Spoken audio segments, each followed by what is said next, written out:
Hello hi friends, welcome back to my channel. ಬರ್ರಿ ಇವತ್ತಿನ ವಿಡಿಯೋದಾಗ ಮೆಕ್ಕೆಜೋಳದ ವಡೆ ಹೇಗೆ ಮಾಡೋದು ಅಂತ ನೋಡ್ಕೊಂಬರೋಣ. ಮೊದಲಿಗೆ ಮೆಕ್ಕೆಜೋಳನ ಸುಲ್ಕೊಬೇಕು. ಸುಲ್ಕೊಂಬಿಟ್ಟು ಅದಕ್ಕೆ ಸ್ವಲ್ಪ ಕೊತ್ತಂಬರಿ ಸೊಪ್ಪು, ಎಷ್ಟು ಮೆಣಸಿನಕಾಯಿ, ಹಸಿ ಮೆಣಸಿನಕಾಯಿ ಹಾಕ್ಕೋಬೇಕು. ಸ್ವಲ್ಪ ಜೀರಿಗೆ, ಬೆಳ್ಳುಳ್ಳಿ ಹಾಕ್ಕೋಬೇಕು. ಆನಂತರ ರುಚಿಗೆ ತಕ್ಕಷ್ಟು ಉಪ್ಪು ಹಾಕಬೇಕು.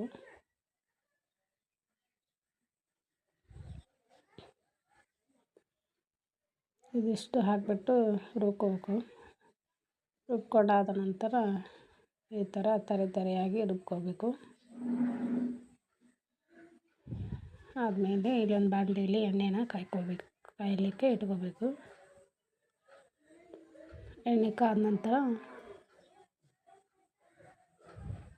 ಚಿಕ್ಕದಾಗಿ ತಟ್ಕೊಂಡ್ಬಿಟ್ಟು ವಡೆ ಥರ ಬಿಡಬೇಕು.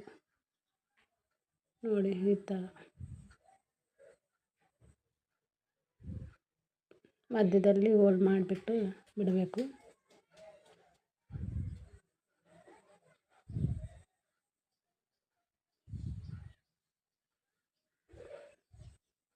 ನೋಡಿ ಎಷ್ಟು ಚೆನ್ನಾಗಿ ಬರ್ತಾಯಿದೆ.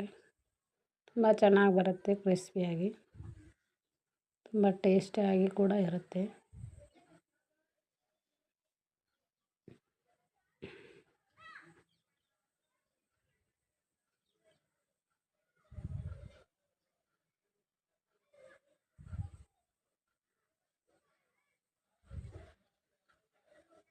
ನೀವು ಕೂಡ ಮನೆಯಲ್ಲಿ ಟ್ರೈ ಮಾಡಿ, ತುಂಬಾ ಚೆನ್ನಾಗಿ ಬರುತ್ತೆ.